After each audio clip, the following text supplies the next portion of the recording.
میں نے محمد علی فیضی صاحب کے بارے میں اب وہاں نیپال کے لوگوں سے رابطہ کیا، جانا وہاں کی کمیٹی والوں سے، جب میری بات چیت ہوئی تو بہت ساری چیزیں سامنے نکل کے آئی ہیں۔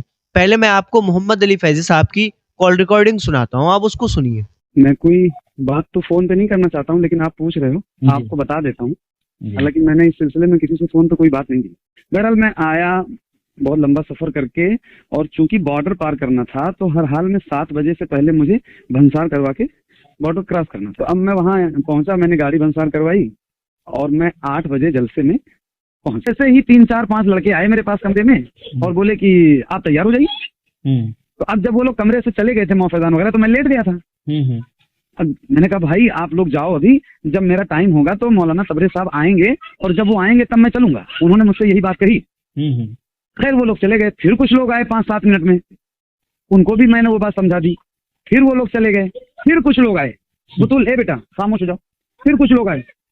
اب وہ لوگ جو آئے تو ان لوگوں سے میں نے جب یہ بات کہی کہ بھائی مولانا تبریز صاحب نے ہم سے کہا ہے کہ حضرت آپ آرام کیجئے، جب آپ کو پڑھنا ہوگا تو ہم لے چلیں گے، تب آپ چلیے گا۔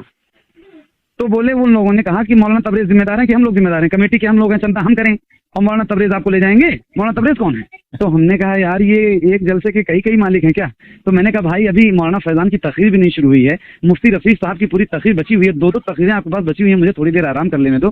میری 2 سال پہلے طبیعت بہت زیادہ خراب ہوئی تھی تو میں تھوڑا سا احتیاط کرتا ہوں، میں نے کہا میری طبیعت 2 سال پہلے خراب ہوئی تھی تو اب اس میں تھوڑا سا میں احتیاط کرتا ہوں اور اپنے حساب سے تھوڑا سا میں چاہتا ہوں کہ میں آرام کر لوں، چونکہ لوگ آتے ہیں سننے کے لیے تو ان لوگوں نے جیسے یوٹیوب وغیرہ پہ سنا ہوا ہوتا ہے ویسے ہی سننا چاہتے ہیں۔ جو میں تھک جاؤں گا 2 ڈھائی 3 گھنٹہ وہاں اسٹیج پہ بیٹھ کے تو میں کیا پڑھوں گا؟ اچھا یہ بات لگ بھگ 11:15 بجے رات کی ہے اور مجھے پڑھنا ہے کب؟ 1 بجے 2 تقریریں ہو جائیں گی اس کے بعد، ابھی 11:15 بج رہے ہیں، اشتیاق نیپالی کھڑے بھی نہیں ہوئے ہیں، مولانا فیضان کی تقریر باقی ہے، مفتی رفیق کی تقریر باقی ہے، اس کے بعد مجھے پڑھنا ہے، آپ سمجھو۔ تو میں جب یہ بات ان سے میں نے کہی کہ مجھے تھوڑا سا آرام کرنے دو، آپ یہاں کے جو عالم ہیں ان سے میری بات ہو چکی ہے آلریڈی، اور انہوں نے یہ کہا میں آؤں گا بلانے تب چلنا۔ تو بولے وہ کوئی ذمہ دار ہے کیا؟ ہم لوگ کمیٹی کے ہم ذمہ دار ہیں، ہم جائیں گے بلانے کے، ہم لے جائیں گے اپنے حساب سے کہ ان کے حساب سے۔ تو میں نے کہا ایسی بات نہ کرو بھائی، ایسے نہیں بولا جاتا ہے، وہ عالم ہیں اور آپ یہاں کے امام ہوں گے یا کوئی ذمہ دار آدمی ہوں گے، انہوں نے کہا تو ان کی بات کا لحاظ رکھو۔ تو بولے کہ ارے تم لوگوں کو خالی سونے کے لیے اور کھانے کے لیے بلایا ہے، تم لوگ خالی سونے اور کھانے کے لیے آئے ہو جلسے میں، ہماری چلے تو ہم کسی عالم کو بلائیں ہی نہ تقریر کرنے کے لیے، نہ نعت پڑھنے کے لیے۔ جتنے عالم آتے ہیں خالی کھاتے ہیں سوتے ہیں، ادھر ایک مولانا سو رہا ہے اور ایک تم سو رہے ہو، مطلب مفتی رفیق صاحب ادھر سو رہے تھے، ان کو بھی کہ ادھر ایک سو رہا ہے اور ایک تم سو رہے ہو، اور جتنے ہیں سب ایسے ہی خالی کھاتے ہیں اور سوتے ہیں جلسے میں پہنچ کے، ان کو کوئی مطلب نہیں ہے۔ حالانکہ ہونا یہ چاہیے کہ عشاء کے بعد جیسے جلسہ شروع ہو تب سے لے کے جب تک ختم نہ ہو تب تک جلسے اسٹیج پہ بیٹھنا چاہیے تم لوگوں کو، ایسے مطلب بہت سخت لہجے میں بدتمیزی کے ساتھ، اور بھی بہت سی باتیں اس نے کہیں جو میں نہیں کہنا چاہتا ہوں۔ تو یہ بات مجھے بری لگی کہ یار یہ مجھے تو کہہ رہا ہے اور علماء کو بھی کہہ رہا ہے، تو کم سے کم میرا احترام نہیں کرتا، علماء کا تو احترام کرتا۔ تو میں نے کہا بھائی آپ کی یہ جو بات ہے نا یہ اچھی نہیں ہے، اس طرح کی بات نہ کرو۔ تو بولا ہماری چلے تو ہم جلسہ ہی نہ کروائیں، تم لوگوں کو بلائیں ہی نہ، یہ سب پاگل ہیں کمیٹی کے لوگ اور ضد کرتے ہیں، مانتے نہیں ہیں کوئی بات، مطلب طرح طرح کی بات اس نے جتنی خرافات کرنی تھی اتنی خرافات کی۔ تو میں اٹھا بھیا، میری غیرت نے گوارا نہیں کیا کہ اب اتنی ساری باتیں یہاں یہ کر رہے ہیں بدتمیزی سے، اس میں میری کیا خطا ہے آپ بتائیے؟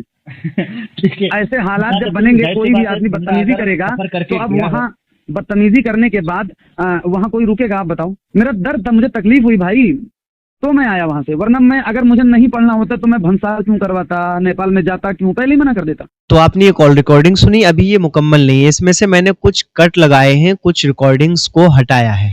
اس کی وجہ یہ تھی کچھ چیزیں بار بار کہی جا رہی تھی، دہرائی گئی تھی، ان کو ضروری نہیں سمجھا۔